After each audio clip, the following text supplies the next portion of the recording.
Hoje eu vou continuar falando sobre os livros que eu li, que eu estou lendo e que eu ainda não comentei com vocês neste vídeo de leituras gerais. E começo falando deste livro aqui que a editora Unesp me enviou recentemente, o História do Futuro, dos Profetas à Prospectiva, do Georges Minoir.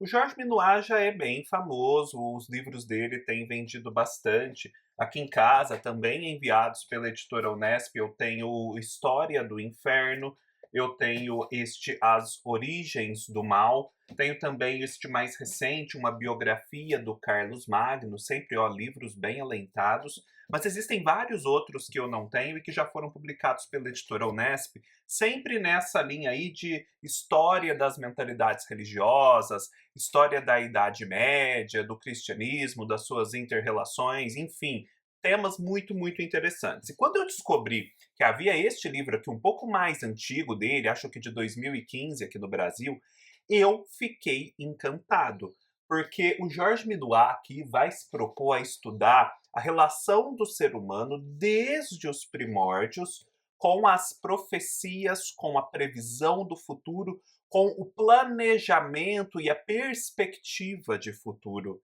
E quando você para pensar, esse tema é fascinante e dá muito pano para manga. Porque nós, seres humanos, vivemos boa parte da nossa vida em função do futuro. Nós todos estamos caminhando rumo ao futuro, temos expectativas em relação a ele e podemos acreditar ou não na nossa capacidade de moldá-lo, seja pela previsão do que vai acontecer e da nossa capacidade de evitar, seja pelo planejamento, seja ainda pela utopia ou pela distopia. Todos esses conceitos, profecia, oráculo, previsão, planejamento, utopia ou distopia, têm a ver com o futuro da humanidade. Eu já estou aqui na página, gente, 126, tenho lido este livro aqui, ó, ele é até bem cheio, a página é bem cheia, mas eu tenho lido ele assim com interesse, com sofreguidão. E aqui o que eu já vi, o que ele já falou. Primeiro, a questão do futuro, né, de prever o futuro, já desperta várias questões filosóficas, porque se o futuro é totalmente determinado e previsível e a gente pode conhecê-lo, do que adianta conhecê-lo se nós não podemos fazer nada em relação a essa determinação? Por outro lado, se o futuro não está determinado, se a gente tem ampla margem de manobra em relação a ele, o que é exatamente esse conteúdo da previsão? Então, toda essa relação da humanidade com o futuro sempre oscilou entre essas duas perplexidades. Óbvio, ora encontrando uma solução, ora outra para tentar resolver essa equação. Por exemplo, na astrologia, os astrólogos antigos diziam que os astros não determinavam, eles inclinavam, ou seja, eles estabeleciam uma tendência geral que poderia ser mais ou menos evitada. Se ela não poderia ser evitada de todo, ela se dispersaria entre os indivíduos. É como se, na coletividade, de um modo geral, aquela tendência acabasse se verificando, mas que na vida individual fosse possível escapar dela mais ou menos. Então, as respostas foram sempre oscilando entre essas duas perplexidades, tentando resolvê-las. E aqui ele vai falar, por exemplo, dos primórdios dos oráculos ali naquelas sociedades da Mesopotâmia, Assíria, Babilônios, de como o avanço da ciência em relação à astronomia também foi estabelecendo as bases do que hoje é a astrologia. Ele vai falando, por exemplo, de todas as formas de mancia que existiam, que iam muito além da astrologia. Existia a questão dos pássaros, você observar os pássaros, você observar a borra de café, você observar presságios, coisas que acontecem na natureza aí que são muito chamativas. Por exemplo, quando caía um raio no dia de céu claro, aquilo era um presságio, aquilo precisava ser interpretado. A questão dos animais oferecidos em sacrifício, eles depois de oferecerem os animais em sacrifício aos deuses, eles perscrutavam as entranhas desses animais. E, por exemplo, o aspecto do fígado desse animal tinha toda uma série de interpretações quanto a isso, então era possível ler o futuro nas entranhas dos animais. Esta era uma forma de mancia bem consagrada. Existia a leitura das mãos, tudo, na verdade, tudo que você tem na realidade poderia se tornar um oráculo e poderia revelar o futuro.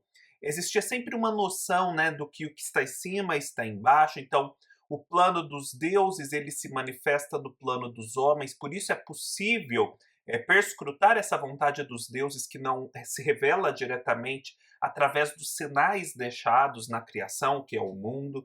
Então existia essa ideia de harmonia entre o que está em cima e o que está embaixo, e de que tudo é reflexo, tudo é sinal do que está em cima. Ele vai, por exemplo, falar que em relação à astrologia, um dado que eu não sabia, os egípcios eles não tinham uma astrologia, porque a astrologia pressupõe que os astros, seres superiores ou instrumentos dos deuses, o que seja, eles determinam o que vai acontecer aqui embaixo. Só que no caso dos egípcios, o faraó era o próprio Deus. O faraó não poderia ser determinado por nada acima dele. Então não fazia sentido uma astrologia, porque o faraó já determinava o futuro e o faraó estava entre os egípcios. Entre os israelitas, aqueles povos semíticos ali, aqueles povos bíblicos preponderantemente, a profecia ela graçava. Por quê? A gente tem dois sinais disso. Na Bíblia existem os vários profetas que cumprem funções muito específicas dentro da história do povo hebreu, mas que não deixam de ter essa relação com o futuro. Eles têm uma perspectiva, né, de uma sociedade que está em decadência, mas que pode passar por um período de expiação e depois de regeneração. Nessa história da profecia sempre também tem a visão de mundo. A história é cíclica, os eventos se repetem, estamos sempre numa roda em que tudo o que aconteceu já aconteceu antes, ou nós temos uma história mais linear, como a dos hebreus e depois dos cristãos, em que existe um final, existe um apocalipse. Então, essas são outras questões que estão sempre imbricadas com a previsão do futuro. E nos povos bíblicos ali, eles têm esses profetas, que são os consagrados na Bíblia, mas também a própria Bíblia está repleta de admoestações contra os falsos profetas, contra as adivinhações.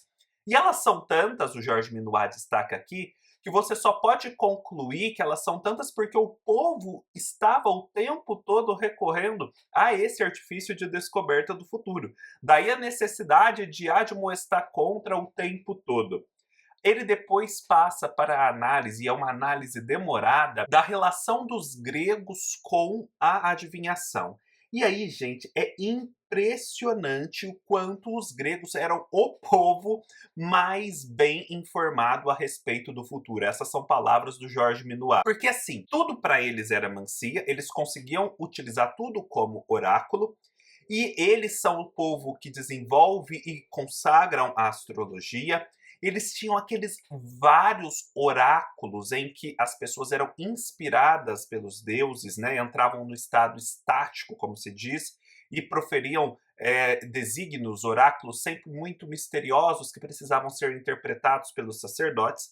Nesse caso, o oráculo de Delfos é o que a gente mais conhece, mas a verdade é que a Grécia inteira e toda aquela região estavam coalhadas de oráculos desse tipo.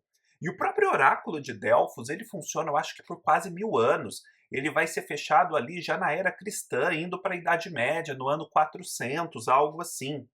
E é muito interessante porque o oráculo de Delfos acabava funcionando, ele diz aqui, como a Genebra do tempo antigo, porque todo mundo ia recorrer ao oráculo de Delfos. E ali os sacerdotes acabavam coletando informações diplomáticas do mundo todo. Então, informações muito sensíveis transitavam ali. E o oráculo de Delfos tinha suas preferências, o oráculo de Delfos gostava da confusão, porque em tempos de guerras as pessoas procuravam ele muito mais, dos dois lados iam procurar o oráculo de Delfos. O oráculo de Delfos se envolveu em várias polêmicas e por aí vai. É muito interessante. E o Jorge Minuá vai querer aqui destacar que esse sentido de procurar saber o que era o futuro, ele era para os gregos uma expressão da racionalidade grega, e esse é um ponto de vista bem interessante. Por quê? Porque os gregos pensavam assim: nós estamos todos caminhando para o futuro, caminhando a princípio às cegas. Se nós estamos caminhando às cegas para o futuro, nós estamos muito mais suscetíveis a contratempos. Então, por que não procurar entender o que vai acontecer no futuro para nos prevenirmos? Então, na base, existe um gesto de racionalidade nisso que a gente hoje em dia vê só como superstição. Depois o Jorge Minuá, e essa é a parte em que eu estou, vai falar sobre Roma. Porque Roma se apropria muito dessas mancias da Grécia, mas tem uma relação bem particular, porque em Roma, os imperadores, eles logo percebem que é muito perigoso que existam profetas e adivinhos no império que possam vaticinar contra a durabilidade ou contra a vitalidade desses imperadores. Então, é muito perigoso que sejam feitas profecias contra os imperadores. E isso Jorge Minuá percebe aqui. Em todas as mancias existe essa percepção de que você profetizar o futuro é você já começar a construir o futuro. Quando você profetiza alguma coisa, você já começa a estabelecer as bases para que aquilo de fato aconteça, independentemente de algo mágico. É como se fosse um plano. A profecia se transforma num plano em que as pessoas, ao ouvirem-na, decidem levá-lo à consumação. Então, se os romanos estão ali ouvindo que o seu imperador vai morrer em 2 anos, sei lá, eles já começam a viver conforme esse entendimento e no final acaba que esse imperador morre mesmo. Os romanos percebem, os imperadores, que a profecia precisa ser dominada. Então, eles vão estabelecer várias leis contra os profetas privados, a profecia se torna monopólio do Estado, surge a figura da Sibila, os vaticínios são guardados em livros e esses livros são de vez em quando consultados. Os romanos têm uma ideia também de que os etruscos que viviam ali antes, eles tinham uma sabedoria especial na hora de interpretar os presságios. Há sempre uma recorrência a esses etruscos nas horas em que os presságios são mais complicados. Existe também uma ideia, e o Jorge Minuá sublinha, que destaca qual é o perfil dos romanos, porque, diferentemente dos gregos, que procuravam saber do futuro para mais ou menos se adequarem, não serem pegos desprevenidos, os romanos queriam conhecer o futuro não para se submeter a ele, mas para poderem depois recorrerem aos deuses e fazerem prevalecer a sua própria vontade. Então, assim, se um imperador romano tinha um plano X para o futuro e descobria que o futuro caminhava num sentido Y, ele não ia se resignar a esse sentido Y. Ele ia pegar de posse dessa informação e começaria a oferecer sacrifícios aos deuses para mudar a vontade dos deuses, de modo que de Y a gente passava para um futuro X conforme o imperador queria. Então, os imperadores romanos queriam conhecer o futuro para fazer o futuro que eles desejavam e impedir o futuro que estaria acontecendo independentemente de sua vontade. Ele vai falar aqui também, o Jorge Minuá, da relação dos profetas, da profecia, da adivinhação com as filosofias da época. O que Aristóteles, o que Platão, o que Sócrates pensavam a respeito disso, o que os estoicos, o que Sêneca, o que Cícero, o que todos esses grandes pensadores romanos pensavam a respeito. Eu acho que estou aqui num momento que ele está falando justamente de um livro do Cícero sobre a adivinhação. É De Divinatione de Cícero. Começa na página 124. Então, assim, do ponto de vista cultural e de conhecer mais sobre a história desses povos, é muito interessante. E o livro está no começo. Ele vai aqui até a página, em termos de texto mesmo, até a página 680. Depois tem índice de nomes, né? O índice onomástico é bem importante, já dá para ver aqui que vai surgir o Nostradamus, vão surgir aquelas profecias da igreja, as da Virgem Maria, as de Fátima, toda essa pletora de profecias ainda vai aparecer aqui. O livro só vai melhorar, é bem promissora essa leitura. Eu acabei de ler ontem e foi uma experiência maravilhosa. Este livro aqui, O Sertão Medieval e o Teatro de Ariano Suassuna, da Lígia Vassalo, editora Top Books. Eu recebi este livro de presente de Natal do Carlos, do canal Livros e E-Books. Carlos, muito obrigado. Eu acabei de ler o livro, foi fascinante. Vou deixar aqui a referência ao canal do Carlos, não deixem de conhecer, é um canal excelente. E este é um livro que eu li porque no clube, neste mês, nós estamos lendo um livro do Ariano Suassuna, uma peça de teatro justamente que é O Santo e a Porca, uma peça que é baseada em peças da antiguidade, já já eu vou falar mais sobre isso. Então eu queria saber mais sobre esse teatro. E eu sabia também que existe toda uma teorização, estudos feitos nesse sentido, de que no Nordeste foram consagradas, pelo menos ali até começo do século XX, vários traços da Idade Média da Europa. Por conta de uma série de fatores históricos e sociais que a Lígia Vassalo vai declinar muito bem aqui neste livro, o Nordeste ele guardou esses traços da Europa medieval no funcionamento da sua sociedade e em suas expressões artísticas.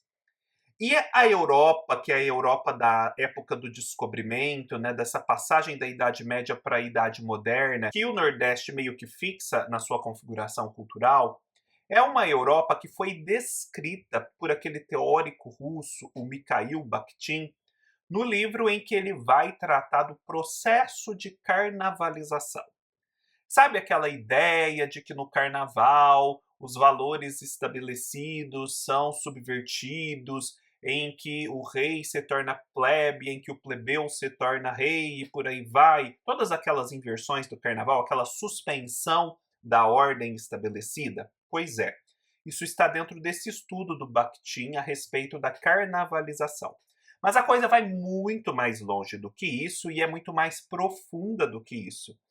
E justamente nas expressões artísticas isso se manifesta, e nas expressões artísticas do Nordeste que o Ariano Suassuna decide transpor para a sua dramaturgia, isso vai acontecer também.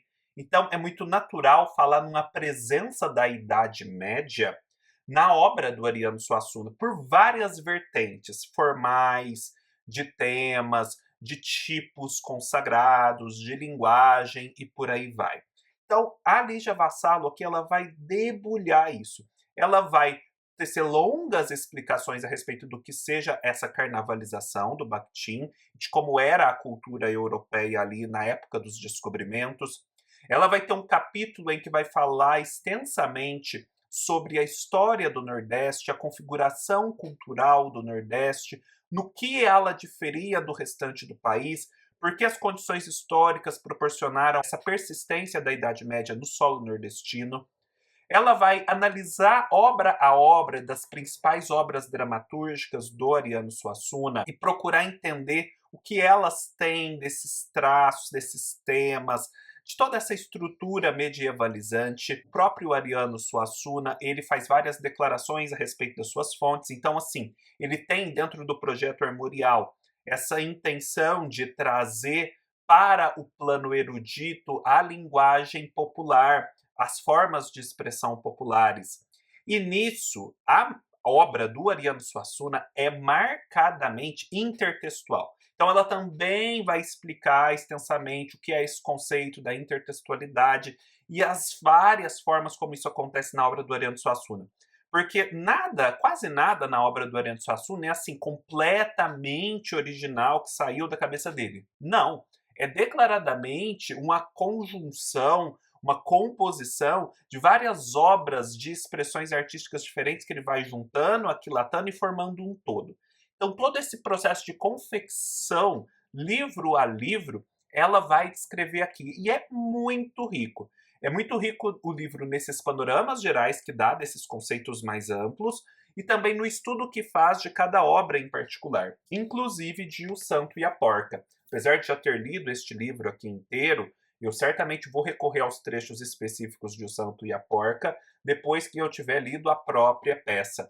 E O Santo e a Porca, em particular, é uma peça que se difere um pouco das outras, porque ela não traz apenas elementos populares, mas ela é um retrabalho que o Ariano Suassuna faz da comédia grega tardia do tal do Menandro e de uma comédia de Plauto, que é um escritor romano. O Ariano Suassuna, no Santo e a Porca, ele vai se basear numa peça de Plauto, dramaturgo romano, intitulada Aululária, eu acho que é isso mesmo, ou O Pote de Dinheiro, algo assim. Vou deixar a referência certinha aqui embaixo.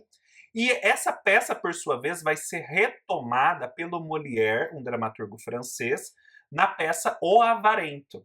Então é um retrabalho de uma fonte latina, que por sua vez é retrabalhada pelo Molière a partir de uma tradição que também tem a ver com a Idade Média. Então, mesmo nesse caso aqui, em que a fonte não é popular, existe uma conexão do Ariano Suassuna com a Idade Média. Eu achei muito rico, é um livro acessível, falando assim, parece que é só teórico, mas não. Eu acho que qualquer leitor é capaz de aproveitar esse livro. Ele é um livro que não vai dar conta de todas as peças do Suassuna, ele vai tratar de peças principais que foram escritas principalmente ali na década de 50. Existem peças anteriores e peças posteriores. Fica como dica, eu acho que também para esse conceito de carnavalização, para quem quer entender mais de intertextualidade ou da configuração histórica e social do Nordeste, este livro também ajuda e, portanto, ajuda a ler outras obras literárias. Carlos, muito obrigado. Olha, saiba que me ajudou bastante o seu presente. Eu, desde o último vídeo de leituras gerais, consegui concluir este livrinho aqui, presente da minha amiga Denise Mercedes, sobre os sonhos e outros diálogos, uma série de entrevistas entre o jornalista Oswaldo Ferrari e o Borges. Este é um livro que integra uma trilogia de entrevistas que o Borges concedeu ao Oswaldo Ferrari, que eram transmitidas via rádio na Argentina. Essas entrevistas foram dadas pelo Borges no momento em que ele já tinha ali uns 85 anos, então são entrevistas de fim de vida. Salvo engano, são 90 entrevistas divididas em 3 livros. Eu li este aqui. Todos saem pela editora Edra nesse formato. E o Borges vai comentar uma série de assuntos. E assim, o Borges é muito rico, gente, em termos de referências culturais, em termos do que ele faz com essas referências culturais. Porque o Borges não é alguém que, sei lá, lê Dante, lê a Divina Comédia e vai fazer comentários que são esperados, tradicionais, parecidos com outros que já foram feitos. Ele vai sempre pegar essas referências clássicas e elevá-las a um novo patamar, trazer insights muito novos. Por exemplo, ele vai dizer aqui que ele acha que Hollywood, por motivos comerciais, naturalmente, salvou a épica, numa época em que os poetas esqueceram que a poesia começou pela época. Veja que interessante. Então nós temos Homero, nós temos Virgílio, nós temos o próprio Dante, nós temos ali o Ariosto, e nós temos depois poetas que já não escrevem mais esses grandes poemas épicos. E justamente nesse momento histórico surge Hollywood com filmes de cunho épico, de aspecto épico, filmes grandiosos que vão tratar da história de um povo, etc, etc. Então, nesse sentido, um gênero lá da antiguidade é assim reforçado por Hollywood, o que a gente não pensaria que iria acontecer a princípio. Ó, ele fala assim: eu acho que o passado é plástico e o futuro também. Por outro lado, infelizmente, o presente não é. Se eu sentir uma dor física, é inútil que eu tente pensar que não a sinto, porque a dor está aí, não é? Então aqui ele vai explorar essa questão de quanto a gente pode moldar o futuro, mas também moldar o passado, porque a memória, a reescrita do passado é sempre um exercício ali de edição, um exercício de grande plasticidade, né? Raramente a verdade puríssima fica ali estabelecida e sem qualquer influência externa. Eu marquei tanto este livro, gente, tô dando uma olhada aqui comentando com vocês. Ó, por exemplo, ele vai falar de diferenças entre o espanhol falado na Espanha e o espanhol falado na Argentina ou no Uruguai. Ele diz assim que o espanhol na Espanha e a própria personalidade dos espanhóis ela é muito mais expletiva, interjetiva, ou seja, os espanhóis são muito dramáticos, estão sempre falando com pontos de exclamação. Ao passo que os argentinos, os uruguais, são muito mais contidos. Eles são mais narrativos e explicativos. Eu achei muito interessante saber disso, até para analisar as obras culturais, né, a literatura, os filmes. Realmente, se você pensa lá num filme do Almodóvar, pense que confusão é aquilo. Talvez um filme argentino já seja um pouco mais contido. Ele vai falar sobre o Henry James, é bem interessante esse trecho em que ele fala sobre o Harry James, porque o Harry James ele era alguém que estava assim entre dois mundos, né? Ele era originalmente norte-americano, mas depois se filiou à Inglaterra, mas ele era visto como norte-americano na Inglaterra e como inglês nos Estados Unidos, então existia esse impasse, esse entrelugar. Ele fala, por exemplo, de escritores que imaginam situações e escritores que imaginam personagens. O Henry James seria um escritor que imaginava situações, mas não personagens. O oposto disso seria o Dickens. O Dickens era como se ele primeiro imaginasse o personagem para depois ir escrevendo as situações. Do mesmo modo em relação ao Don Quixote. O Don Quixote é um personagem tão forte que mesmo se o livro, com todas as situações pelas quais ele passa, deixasse de existir, ainda assim persistiria na memória esse personagem Don Quixote que se basta. É bem interessante esse trecho. Ele vai falar sobre os sonhos, né, aqui do título. Olha que interessante. Quando sonhamos, somos ao mesmo tempo o teatro, os atores, a peça e o autor. Ele fala assim: agora, se o fato de sonhar fosse uma espécie de criação dramática, então aconteceria que o sonho é o mais antigo dos gêneros literários, inclusive anterior à humanidade, porque, como lembra um poeta latino, os animais também sonham. E viria a ser um fato de índole dramática, como uma peça na qual somos o autor, o ator e também o edifício, o teatro. Ou seja, à noite, todos somos, de alguma maneira, dramaturgos. Gente, é uma delícia esse livro, ele está cheio desses insights brilhantes, e foi justamente por conta dele que eu decidi trazer para o canal toda a série de vídeos que eu já produzi lá no clube, lendo os 17 contos do Aleph. É uma forma também de eu voltar a ter contato com o Borges, de eu engatar de novo na leitura de ficções, que é um livro que eu estabeleci ler agora em 2025. Então, vou deixar aqui a referência ao vídeo em que eu apresento esse projeto. O primeiro comentário sobre os 2 primeiros contos já acontece aí no último domingo de março, sempre às 18 horas aqui no canal, de forma pública e gratuita. Este não é um projeto do clube, já foi, agora é um projeto do canal. Já existem esses vídeos que vão sendo divulgados ao longo de 6 meses. Já existe um vídeo público aqui do canal em que eu dou um panorama da obra do Borges e do Aleph, sem dar spoilers. Então você já pode assistir este vídeo, ele é bem interessante. E existe também um vídeo para este livro aqui, da crítica argentina Beatriz Sarlo, que já é uma grande introdução à obra e à pessoa do Borges também. Vocês vão se encantar, eu tenho certeza. E assim, depois vão ler este livro de entrevistas e vão continuar se encantando e vão ver que começar a ler Borges é um caminho sem volta. Ok, feitos esses comentários sobre o Borges, quero comentar também uma atualização desde o último vídeo, que é este Revolução em Mente, a criação da psicanálise do Jorge Macari, que eu concluí a leitura. Gente, que livro incrível! Uau! É o livro que eu sempre quis ler, mas não havia ainda sido publicado. É muito interessante porque a psicanálise, ela nasce ali no século XIX, né? Suas raízes começam a ser estabelecidas ali no século XIX, porque o século XIX é um momento em que a ciência para muito para pensar a respeito do funcionamento da mente. Num século em que vige o empirismo científico, em que vige o positivismo do Comte, é muito difícil você querer estudar o pensamento, essa entidade meio abstrata, sem cair no subjetivismo, sem cair na mera filosofia, sem cair na metafísica, na superstição ou na religião. Então, assim, cientistas têm grandes dificuldades nisso e procuram, então, esclarecer o que é a mente, o que são os pensamentos, como a mente interage com o corpo, sempre em termos biológicos, ou seja, se uma pessoa tem um problema mental, alguma questão de comportamento, isso vai ter que ser encontrado em algum ponto do cérebro. Algum ponto do cérebro deve ser responsável por tal ou qual comportamento, tal ou qual doença mental, tal ou qual pensamento.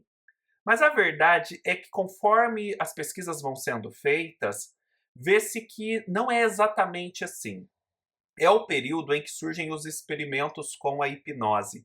E esses experimentos com a hipnose, eles começam a criar várias dúvidas, porque se percebe que o pensamento, a palavra, a mera ideia, é capaz de repercutir no corpo, de causar efeitos corporais, sem necessariamente estar relacionada com um ponto do cérebro. Então isso cria uma série de dificuldades, mas continuam as dificuldades metodológicas para se estudar isso de uma forma mais objetiva, que não seja um mero subjetivismo. E vários cientistas vão trazendo várias propostas diferentes, e o Freud emerge justamente fazendo uma coletânea, digamos, uma associação de várias dessas propostas numa ciência, numa abordagem nova que vai procurar trazer uma objetividade a esse estudo da mente, a estabelecer um funcionamento da mente esquemático que seja convincente, que não seja meramente subjetivo. E é muito interessante acompanhar isso, né, de como ele reage aos seus contemporâneos. É muito interessante notar como os outros cientistas e estudiosos vão se juntando a ele. E nisso, por exemplo, surgem pessoas ali de Zurique, que é o Jung e vários outros. Eu sabia, né, da relação Freud e Jung, de alguns aspectos do conflito, mas eu não sabia, por exemplo, né, o que em primeiro lugar levou Jung e os seus companheiros a se relacionarem com Freud, que é que eles estabeleceram uma experiência de associação de palavras, que era uma experiência assim mais empírica, mais objetiva, mensurável, e que permitiu comprovar algumas das ideias iniciais de Freud através de um experimento. E eles também eram responsáveis por um sanatório muito famoso ali em Zurique, que permitia a psicanálise ser aplicada não só em consultas individuais para burgueses e burguesas, mas para pessoas que sofriam de verdadeiras patologias, patologias graves. Então, Zurique se torna tão importante para a psicanálise por conta disso, né, desse experimento objetivo e por fornecer à psicanálise um hospital famoso onde ela poderia ser experimentada. Eu não sabia disso. Eu não sabia, por exemplo, que os grandes polos da psicanálise primeiro são Zurique, depois vai ganhando alguma proeminência Londres, mais tarde Berlim, que Viena sempre, né, teve o Freud ali, sempre teve uma comunidade, mas em vários momentos era vista como a comunidade mais fraca, a comunidade assim mais amadora em comparação com as outras tendiam a ser mais científicas. Eu não sabia, por exemplo, que Budapeste se torna a determinada altura um grande centro, principalmente por conta do Ferenc. Eu não sei se é assim que se pronuncia o nome dele, mas o Ferenc ou Ferenc. Eu sabia que o Ferenc tinha tido algum conflito com Freud, mas na verdade eu nem achei que ele teve tanto conflito. Ele até permanece fiel bastante ao Freud até o final, em comparação pelo menos com outros. Eu percebi que, por exemplo, Paris não era tão importante para a psicanálise até o momento em que o Freud morre, logo ali na Segunda Guerra Mundial. Mas Paris depois, nossa, vai ser totalmente embebida pela psicanálise. Isso vai ter influência não só em Lacan e por aí vai, mas na própria filosofia, nas ciências sociais, no Foucault, Derrida, Deleuze e Guattari, Pierre Bourdieu, enfim, todo esse pessoal vai se relacionar de algum modo com a psicanálise, seja para corroborar, desenvolver ou para se contrapor. Então, assim, Paris é uma novidade que surge depois, ela é mal falada no livro, porque o livro vai mais ou menos até a morte do Freud e até o momento em que, por conta da Segunda Guerra, os vários psicanalistas precisam fugir para outros lugares. E muitos deles fogem para os Estados Unidos. Então, nesse momento, os Estados Unidos se tornam uma grande potência dentro da psicanálise. É uma história intelectual e uma história assim das ideias fascinante. Eu amei este livro, vale muito a pena ler. Agora eu quero um que fala sobre o inconsciente, a história do inconsciente desde antes aí da ciência. É um livro dessa coleção. Vou deixar a referência aqui embaixo. Estou querendo demais, está lá na minha lista de desejos. Agora eu quero falar com vocês de um livro que eu li no ano passado para o clube, que eu fiz assim áudios comentando cada conto e que eu acho que tem tudo a ver com o momento atual. O que eu quero dizer com isso? Acabou de sair na Netflix aquela minissérie com 4 episódios chamada Adolescência. Eu que não sou de assistir muita série, muito menos séries da Netflix, assisti assim de uma vez a esses 4 episódios e posso dizer que amei. De fato, são brilhantes, eu gostei demais. E eles vão tratar de um tema muito delicado, que é o da violência infantil. Infantil barra adolescência, que ali é uma adolescência bem inicial, 13 anos. Pode ser confundida com a infância. A violência perpetrada por crianças. Pense, uma criança que assassina alguém. É uma imagem forte, mas é algo que já aconteceu na história, que de vez em quando acontece e que levanta uma série de dúvidas. Mas existem outras formas de violência. A infância, em geral, ela é vista como um momento em que as crianças podem ser muito cruéis umas com as outras, tanto em palavras quanto em ações. O bullying, as várias manifestações do bullying, são só uma face desse tipo de violência. E aqui, O Otto Maria Carpo, ali dos anos 50, eu acho que é dos anos 50 este livro, 1957. Ele escreve essa série de contos, Otto Lara Rezende, eu falei Otto Maria Carpo, Otto Lara Rezende. Ele escreve essa série de contos, ó, quantos contos? Um, dois, três, quatro, cinco, seis, sete contos, em que ele vai tratar somente da crueldade e da violência praticadas por crianças sob várias formas. Não é um livro sobre violência praticada contra a criança.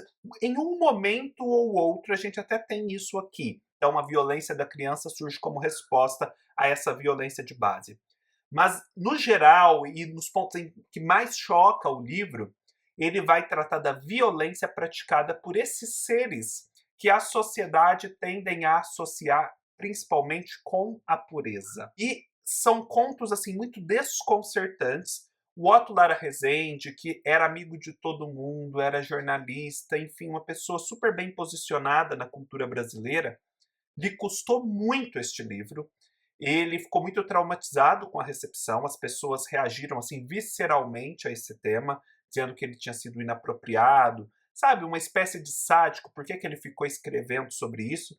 E foi preciso então que se passassem tantas décadas para que hoje em dia a gente conseguisse enxergar nesta obra uma originalidade, uma qualidade e uma oportunidade, uma conveniência no tratamento do tema que os contemporâneos do Otto Lara Rezende não conseguiram.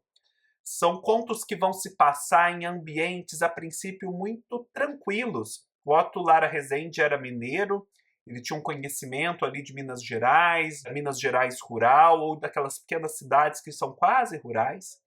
E muitos desses contos se passam nesses ambientes. Sabe, um dia à tarde em que crianças brincam na rua, é tudo tão plácido, é tudo quase idílico, porque a violência irromperia justamente nesse cenário. E ela irrompe.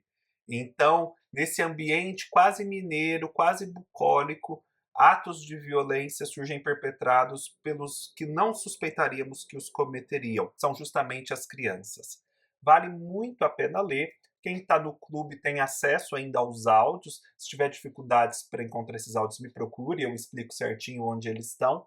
Mas é um livraço, um livro assim de 166 páginas. Essa edição da Companhia das Letras tem um longo pós-fácil do Augusto Massi, que ajuda bastante na compreensão. Vixe, é um longo pós-fácil mesmo, vai da página 133 à página 188, é um verdadeiro estudo, então compensa demais. O Otto Lara Rezende é pouco falado, mas é um escritor de grande qualidade, eu gostei demais de tê-lo conhecido. Um outro livro que eu menciono, eu já cheguei a mencionar este livro como parte das minhas 10 melhores leituras de 2024, mas eu ainda não fiz vídeo para ele aqui no canal, uma hora ainda sai a resenha deste livro, mas vale explicar um pouco mais sobre ele aqui neste vídeo de leituras gerais, que é este livrinho aqui, Breve Romance de Sonho, um pequeno romance, uma novela, né, do Arthur Schnitzler.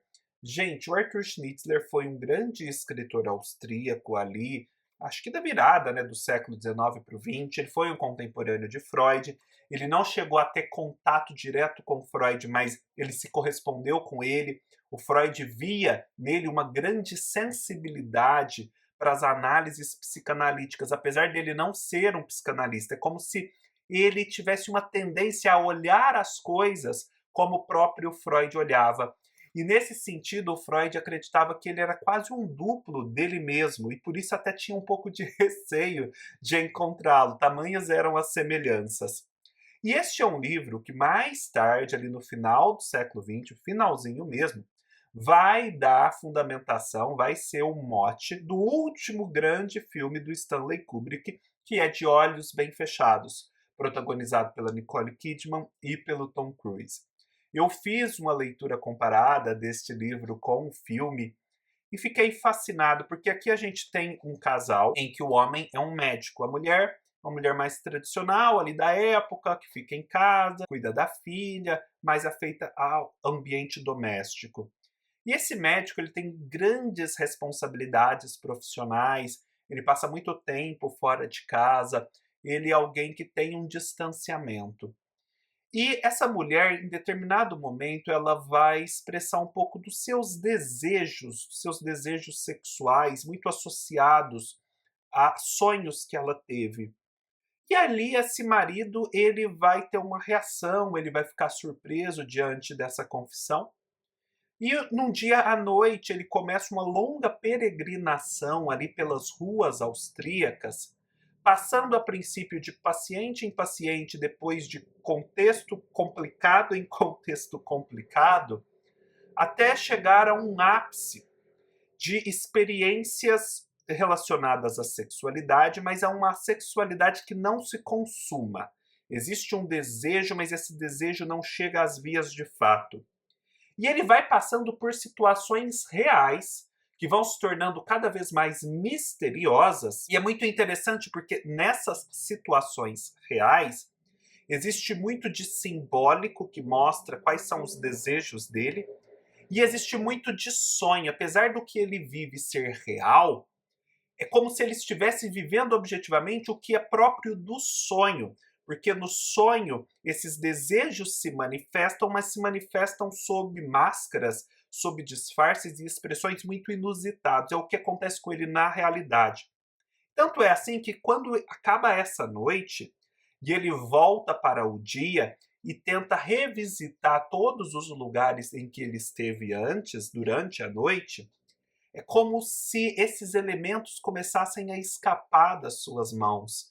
Ele já não consegue acessar exatamente aquelas experiências, aquelas pessoas, aqueles lugares que ele havia acessado na noite anterior.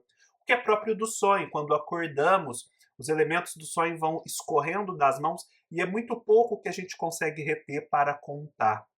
Então, este é um livro que traz para uma experiência real a dinâmica dos sonhos e, com isso, toda uma investigação simbólica a respeito dos sentimentos, da alma, da psicologia mais profunda desse protagonista, que é um médico, que é um homem assim, sobremaneira afeito à sua profissão e pouco afeito aos sentimentos, à vida doméstica e por aí vai. É um livro muito eficaz, falando assim, parece tudo assim meio abstrato, mas se vocês lerem, vocês vão gostar muito. E a representação que é feita disso no filme complementa a leitura de uma forma incrível. Então é uma experiência deliciosa ler o livro e depois assistir ao filme. Fica a dica, um livrozinho, ó, de 103 páginas. Olha que delícia, dá para ler numa tarde e ter uma experiência incrível. Eu li também, deixa eu ver se este vídeo não está longo demais. Olha, está longo demais. Eu vou deixar para comentar esses outros livros num próximo vídeo. Eu ia comentar, vou deixar só um gostinho. O Berço do Herói, do Dias Gomes, uma peça incrível, que é a peça que deu origem a Roque Santeiro, a grande novela. E eu ia comentar também Hiroshima, Meu Amor, este livro da Marguerite Duras, escritora francesa de O Amante, que deu também origem a um filme de mesmo nome. Eu falo sobre esses livros, sobre as minhas novas leituras e também sobre os livros que eu ainda não comentei aí do passado num próximo vídeo. Então, a gente se vê nos próximos vídeos do canal, no próximo vídeo de leituras gerais e por aí vai. Espero que tenham gostado. Se gostaram, deem um like, deixem seus comentários, se inscrevam no canal e até mais!